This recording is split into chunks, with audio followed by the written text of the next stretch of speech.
Get ready. It is almost showtime. 6 days until candidates take the debate stage, but the gloves are already coming off. The main target, frontrunner Joe Biden, the former vice president, under fire after citing the work he did with segregationist senators as an example of the civility that used to exist in Congress. Speaking at a fundraiser in New York City Tuesday night, Biden told the crowd this: "I was in a caucus with James O. Eastland. He never called me boy. He always called me son. Herman Talmadge, one of the meanest guys I ever knew." Well, guess what? At least there was some civility. We got things done. We didn't agree on much of anything, but we got things done. But today, you look at the other side and you're the enemy, not the opposition, the enemy. We don't talk to each other anymore. Many 2020 contenders, including Elizabeth Warren and Kamala Harris, quickly responded to Biden's comments, suggesting that he was celebrating segregationists. Senator Cory Booker went one step further, asking Joe Biden to apologize. But it does not seem like an apology is coming anytime soon. Last night, while speaking to reporters before a campaign event in Maryland, Biden doubled down on his comments. How does it feel that your Democratic rivals are implicitly saying that you have issues talking about race? They know better. Are you going to apologize like Cory Booker has called for? For what? Cory Booker's called for it. Cory should apologize. He knows better. There's not a racist bone in my body. I've been involved in civil rights my whole career. Period. Period. Period. That answer did not satisfy Senator Cory Booker. What matters to me is that a guy running to be the head of our party, which is a significantly diverse and wondrous party, doesn't understand or can't even acknowledge that he made a mistake. Whether the intention was there or not, he knows better. And at a time when Donald Trump never apologizes for anything and starts to create that kind of, I think, toxic sentiment that you never apologize, never apologize, never apologize. I know Joe Biden. He's better than this. Here to weigh in, Michael Steele, former senior advisor to Jeb Bush. Jason Johnson, politics editor and sharp dresser at TheRoot.com and an MSNBC contributor. And the one and only Donnie Deutsch, branding aficionado and the host of the must-see show Saturday Night Politics here on MSNBC. Jason, I turn to you first. Joe Biden was not applauding or complimenting the segregationists. The point he was trying to make was, these are the deplorables of the deplorables, but for the country, because that's what we're here to do, I found a way to even work with them. Right. So here's the problem. It's not about what you mean. It's about what people hear. Trent Lott learned this lesson 14 years ago. I don't think Trent Lott was praising segregationists. He was praising another senator, and he was saying what a great guy he was in an interpersonal way, and George Bush kicked him out of office. Joe Biden needs to realize the political environment that he is in. He needs to be more responsible. And here's the other thing. This inability to say, I'm sorry, this inability to say, all right, look, guys, this is what I actually meant one way or another, that is a problem. And a core of this, when he's saying civility, when he's saying I can work with these people, an underlying message of Joe Biden's campaign has always been, I'm a white guy and I'm going to be able to work with these people, and that's not going to work with Mitch McConnell. You know, it's very interesting when you have a black guy and a white guy talking. And it happens. We are hearing, the reality is this, I'm hearing it as a white guy, you're hearing it as a black guy. So I hear that, and I have to show a sensitivity the same way if something is being talked about in the Holocaust, I'm a Jew, somebody else not going to hear it. What I heard, though, was basically the way Steph set it up. It was there was no celebration. He called them mean. It was a strictly, look, those are bad guys. I got to work with bad guys to make good things happen. Right. That's what this white guy's ears heard. So once again, I can't say to you, no, you can't be offended by it or you can't think it's wrong. I did not see a scenario there as I was listening to it. I was like, it'd be the equivalent today. Let's say there's a wall hawk and ice. Let's quadruple down on ice. And to me, that is today's definition of segregation.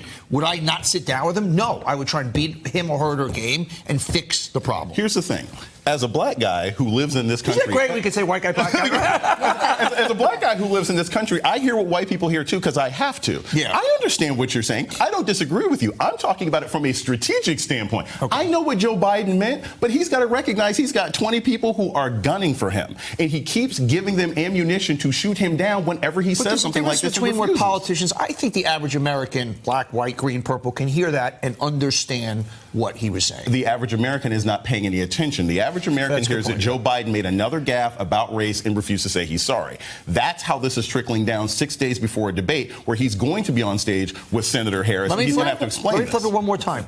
If that wasn't being lensed through Elizabeth Warren and Cory Booker, politicians with an agenda to try and go after him, would people have seen that as a gaffe? I don't think so. I guess that's my point. Steve Ratner was in the room and said this is being taken out of context. Is the bigger issue, Michael Steele, among Democrats that Joe Biden is saying, I'm going to reach across the aisle because the way you get things done is you've got to work with the other half of the room.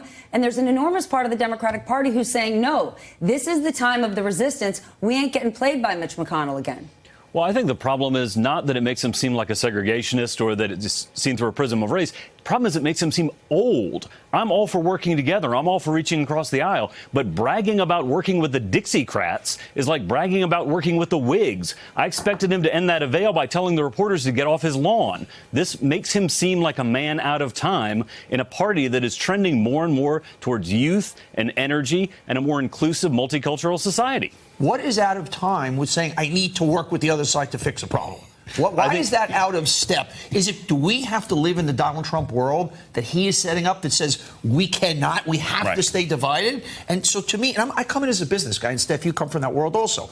And You got to play ball. Thousands of hours I spent in my life with reprehensible, people I disagree with. In those cases, segregation is reprehensible because I'm trying to fix a problem, get something done. Here's the issue that I have with this, though. Joe Biden hasn't been able to convince most voters, including some activists, that he can work with Mitch McConnell and Republicans who don't want to work with him. That's why people find it frustrating. He seems to say, we can do this chummy thing that we did 35 years ago, and that may not work anymore. I don't think it's about the liberals being like, we can't stand to work with anybody. It's like, dude, you can't convince us that Mitch McConnell's going to give you a Supreme Court justice either. But one of the issues is you've got a portion of the Democratic parties that are saying, it's time for a revolution. Right. Let's break the system. Let's start over. Right. And while there is a big portion of the country suffering, there's a bigger portion of the country that's saying, listen, things aren't great for me, but I don't want to scrap things.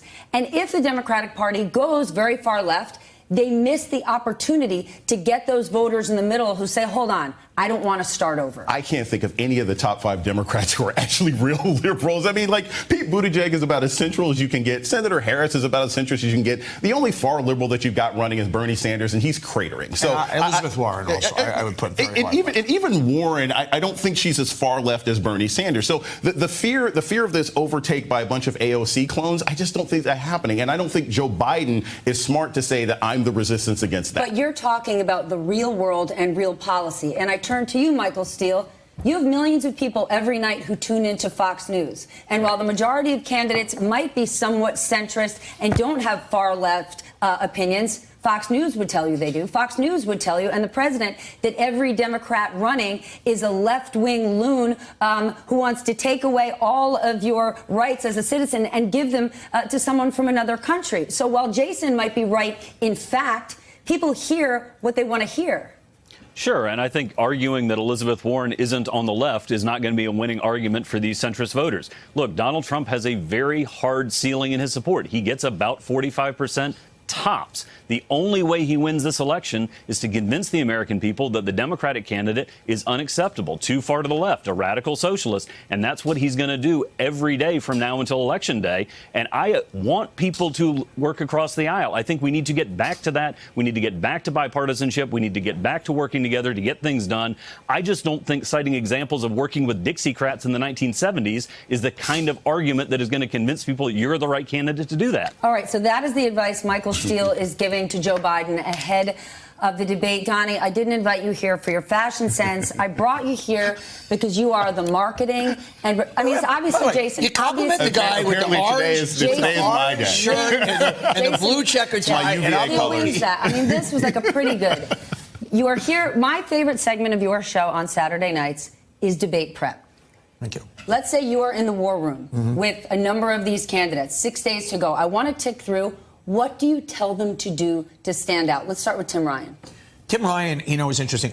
With him, I say, show me your authentic self. I would say to all of them, don't get up there and do policy spiel. Okay, Donnie, no, I'll tell you what I mean by that. Doesn't everybody say be your authentic self? But you didn't let me finish what that means in his case, because he does have he's a Youngstown guy. He's a football player. He's kind of a street guy. He's, basically everybody's going to be lensing it through who can duke it out with Trump. I mean, that's where you're going to. I always say, imagine on stage this person, this man and woman versus Trump. And if I'm Tim Ryan, I want to show that level of strength. And you know what? I'm a guy from the Midwest. You grew up with a silver spoon in your mouth. I'm from the streets. I'm a Youngstown guy. Look what I did there. Show that. Make me be Mr. Youngstown. That's what I do. You agree that with Donnie that we should be looking at those candidates who can face off against Trump, because Trump is going to be live tweeting the entire debate and try to get in the conversation. It depends on who you are. I wouldn't do that if I'm, Tim Ryan. Look, he used to be my congressman. I know the Chevy Cruise. I know Youngstown. I know that area. Tim Ryan needs to show, hey, I'm here, right? Because he has a different strategy than some of the other people. If I'm Joe Biden, I'm saying, hey, I can take on Trump. If I'm Senator Harris, I'm saying, hey, I can win the coalition that Hillary Clinton had before and I can win this election. Everybody's got a different strategy depending on where they are on the numbers. If I'm Beto O'Rourke, I'm saying, hey, I'm still here. Remember, I can do the things that Joe Biden can do, but also I can be a lot more charismatic when I do that. They all have sort of different challenges going in, and I don't think their branding is going to be the same. The biggest concern, honestly, is that second night, which is basically the Hunger Games death round. And I think anybody who screws up, when you've got Joe Biden, and you've got Bernie Sanders, and you've got Pete, and you've got Kamala Harris, you don't want to make a mistake in that round, because that person's going to take a huge hit in the polls. Steph, it's all about here and not here. You have to get them to fall in love with you as a human. Because I think once people start going, and then healthcare and this, I think people kind of shut down. I need to be left with, at the end of the night, who is that human I want to invite in my living room a bit more over the next few weeks? And that can take very, very, very different form. If I was Joe Biden, you know the way I handle this thing and come after him? I would elevate myself and say, hey, guys, look, maybe you guys are new to this. I've been doing this for 50 years. And unfortunately, you do have to work with people you can't stand. And that's the way you fix problems. And almost kind of be the grand elder statesman in the room. That's where I would the way I would handle Biden. Some of the other people that are, anybody else you want to tee anything about for me? Or? Mayor Pete, what are you telling him? Mayor Pete, it's interesting. Mayor Pete, I would come back to the veteran part. I think a Democrat... He hasn't really talked about that much. I would somehow come back. The thing that makes him so different is, we all know his resume at Harvard and Rhodes Scholar and all. And 6 languages. And the guy decides, you know what? I'm not going to go work for McKinsey right now. I'm going to go to Afghanistan. There's a lot of talk. And that, he's got this great line is while Trump was doing Celebrity Apprentice Season 7, I was packing my bags for Afghanistan. I'd like to feel a lot of that in there. I see Mayor Pete right now. He's got a shooting of an unarmed black man in his city that he needs to talk about. He's had numerous issues with the police in South Bend. He needs to be prepared to explain how he can represent a full coalition of the Democratic Party when he couldn't necessarily keep control of his own police force when he was mayor. That's his biggest concern going forward, especially if he's going to be on stage with somebody like Senator Harris, who can say, hey, I'm an AG. I knew how to handle cops, or Joe Biden, who says, hey, under the Obama administration, we made sure the DOJ went after things like that. Pete Buttigieg has got to address that issue before he can start talking about what a great veteran he was. Michael, Donnie mentioning that Pete should lean on the fact that he's a vet.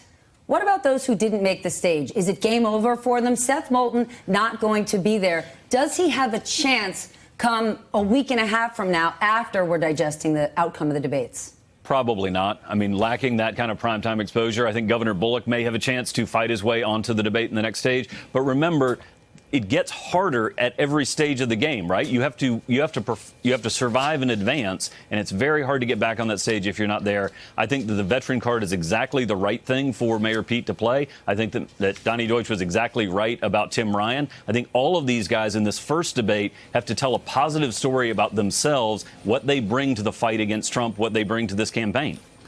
Donnie, quickly, just before we go, you said don't go policy, but leaning on policy is exactly what's helped Elizabeth Warren in the last 6 weeks. When she started the campaign with cracking a beer, that's her brand. that But by didn't the work way, for her. this is not in 60-second bites. One final thing on this.